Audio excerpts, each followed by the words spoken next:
Perkenalkan, nama saya Marsagina Salsabila dengan NIM akhir 1030. Halo, perkenalkan namaku Lia Prasetyawan dengan NIM 2209 1010 1049. Jadi, di sini aku akan menjelaskan tentang perkembangan teknologi komunikasi dimulai dari 1.0 hingga 5.0.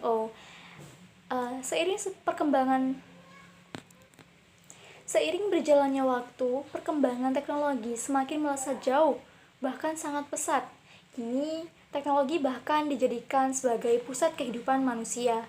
Bukan hal aneh lagi jika sekarang hampir semua aktivitas mengandalkan kecanggihan teknologi.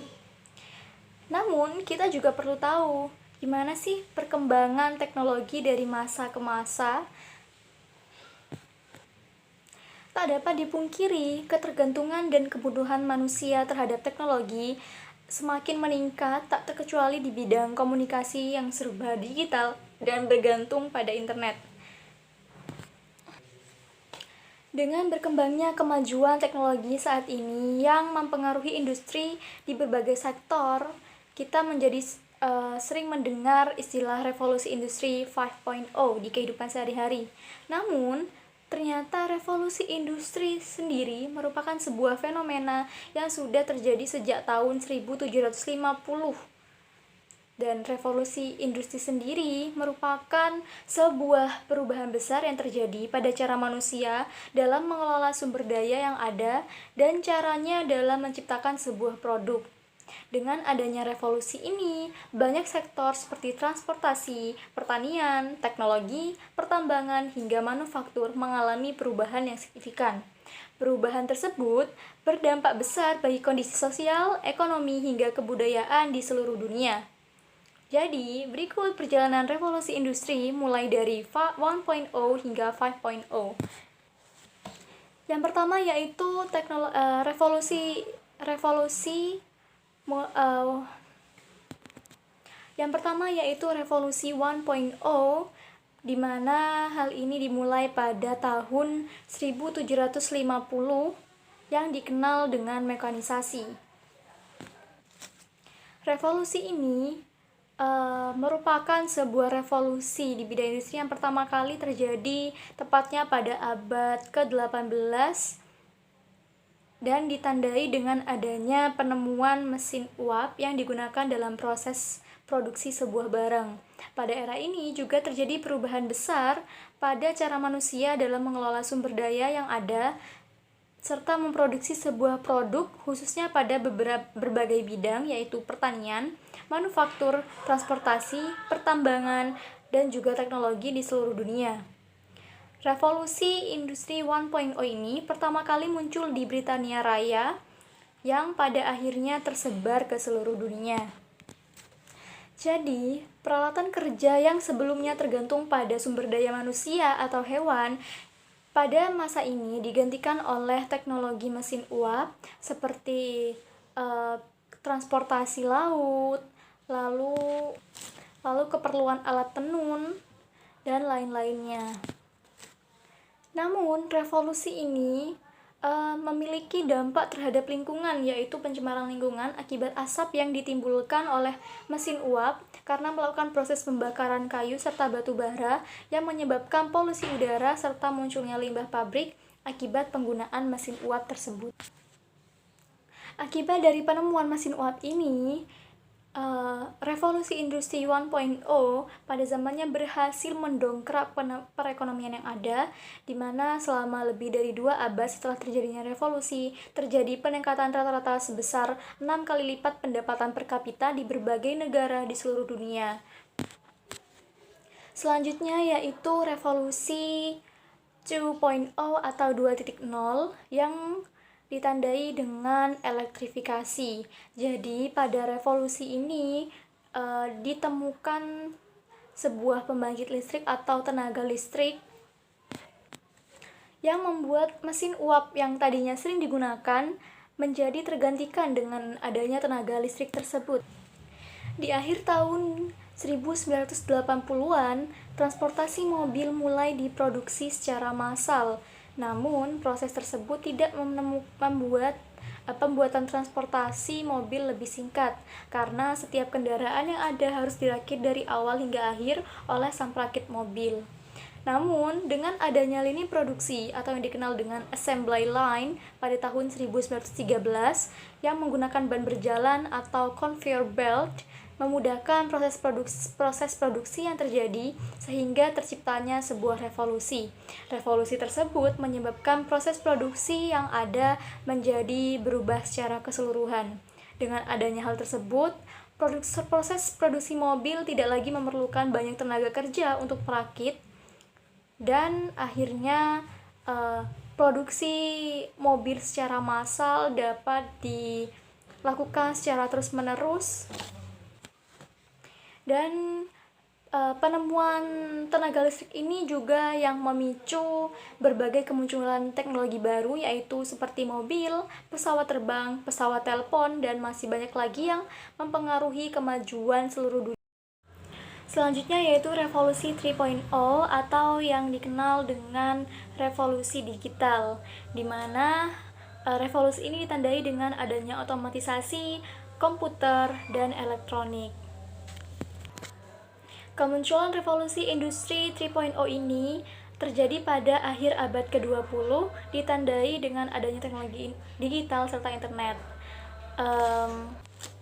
Revolusi industri 3.0 ini dipicu dengan adanya berbagai mesin yang dapat bergerak dan juga berpikir secara otomatis yang dibuat dalam bentuk komputer dan juga robot.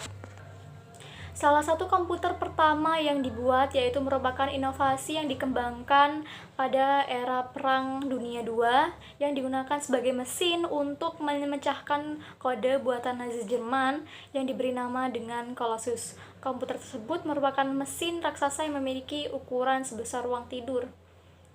Dengan adanya revolusi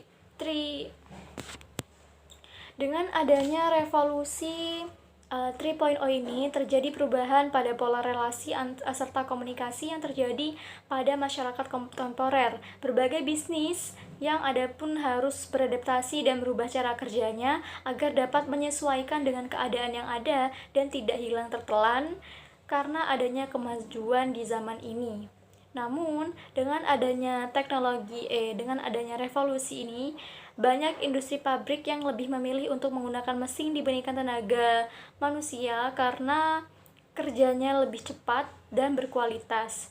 Kemunculan bisnis dengan dasar teknologi pun semakin banyak sehingga munculnya sebuah istilah yang disebut dengan technopreneur. Selanjutnya yaitu revolusi industri 4.0. Jadi revolusi ini terjadi pada Revolusi industri 5.0 ditunjukkan lebih berfokus kepada kesejahteraan masyarakat secara keseluruhan. Hal ini sendiri dapat kita lihat contohnya yang ada di negara kita yaitu Indonesia, salah satu perusahaan yang sudah siap untuk menghadapi era revolusi industri 5.0. Ini adalah perusahaan dengan pelayanan seperti ojek online maupun perusahaan penggalangan dana. Pemanfaatan Big Data dalam komunikasi internasional. Big Data dalam komunikasi internasional dimanfaatkan pemerintah untuk mengidentifikasi masalah mengenai isu yang berkembang di masyarakat. Pada saat terjadi krisis informasi yang menyerang lembaga pemerintah, maka pemerintah diharapkan mampu mengidentifikasikan krisis karena untuk memahami sebuah krisis yang terjadi, tentu kita harus memulai dengan mengidentifikasikannya terlebih dahulu sehingga dapat mengambil keputusan yang tepat dan berdampak positif. Selanjutnya, pemerintah juga bisa memanfaatkan Big Data guna menghimpun feedback dan respon masyarakat dari sistem informasi layanan pemerintah maupun dari media sosial. Sebagai dasar penyusunan kebijakan dan perbaikan pelayanan publik, menemukan solusi atas permasalahan yang ada berdasarkan data. Tidak hanya di bidang pemerintah, Big Data juga dimanfaatkan dalam bidang bisnis, yaitu membantu perusahaan untuk menemukan masalah akibat terjadinya kegagalan dari website atau aplikasi yang dikeluarkan perusahaan tersebut. Pemanfaatan metaverse dalam komunikasi internasional. Bisa kita lihat perkembangan teknologi akhir-akhir ini semakin berkembang secara pesat. karya-karya baru terus tercipta oleh manusia. Begitupun juga dengan dunia metaverse, suatu hal yang akhir-akhir ini sangat populer di telinga kita. Berasal dari kata meta dan verse. Meta artinya melampaui dan verse artinya semesta, yang kalau kita gabungkan bisa menjadi melampaui batas-batas semesta. Di dunia metaverse ini, manusia dapat berkumpul, dapat melakukan interaksi sosial, dapat melakukan komunikasi secara virtual. Manusia juga dapat menggunakan dunia ini untuk melakukan aktivitas-aktivitas yang mereka sudah lakukan sebelumnya, seperti bekerja, berbelanja, atau mungkin bermain, berpariwisata, atau sebagainya. Mereka dapat mengunjungi suatu tempat tertentu yang mungkin saja mereka tidak bisa kunjungi di dunia nyata secara virtual, tanpa datang secara fisik. Di dunia metaverse, semuanya akan menjadi lebih sederhana dan mudah. Begitupun juga dengan komunikasi internasional. Dunia metaverse dalam komunikasi internasional dapat digunakan sebagai alat media untuk melakukan sebuah kegiatan komunikasi, seperti mungkin komunikasi politik, atau mungkin kampanye, atau mungkin strategi politik. Di dunia metaverse, semua akan menjadi lebih sederhana. Contohnya saja untuk kampanye. Sebelumnya orang-orang melakukan kampanye, mereka membutuhkan sebuah ruang untuk berkumpul. Mereka datang ke tempat tertentu secara beramai-ramai. Tapi di dunia metaverse, mereka hanya butuh diam di rumah dan melakukannya secara virtual. Saya rasa dunia metaverse ini akan menjadi sangat manfaat untuk komunikasi internasional. Terima kasih. Hubungan internasional telah mengalami perubahan terutama di era revolusi industri 4.0, di mana rangkaian peristiwa di dunia disajikan kepada publik secara langsung, cepat, dan apa adanya, dan bahkan setiap orang mampu menjadi aktor hubungan internasional dengan cara meliput, merekam, dan menyajikan berita kepada masyarakat dunia. Hal ini dapat terjadi karena adanya sosial media. Baik, sebelumnya perkenalkan, nama saya Rizky Maulida dengan NIM 220910101044. Di sini saya akan melanjutkan membahas tentang poin keempat, bahwa media sosial ini memiliki potensi yang sangat besar dalam menjangkau masyarakat internasional yang sangat luas, yaitu bisa dengan membuka jalan untuk melakukan aktivitas diplomasi di media sosial tersebut, yang biasa disebut dengan aktivitas diplomasi di media digital, yaitu diplomasi digital. Diplomasi digital ini akan muncul aktor-aktor baru yang aktif dalam melakukan strategi diplomasi ini. Contohnya para pemimpin negara. Dengan media sosial, pemimpin negara dapat berkomunikasi, berinteraksi, menyebarkan informasi tentang kebijakan-kebijakan yang diambil atau di dalam pemerintah, memberikan dan bisa mendapatkan opini juga mengenai suatu masalah, dan juga dapat membangun sebuah image, entah itu image yang baik ataupun yang buruk, positif atau negatif di mata masyarakat. Melalui interaksi pada media sosial, masyarakat dapat lebih mengenal kehidupan dari seorang pemimpin negara tersebut. Dengan begitu, dapat memunculkan rasa kedekatan yang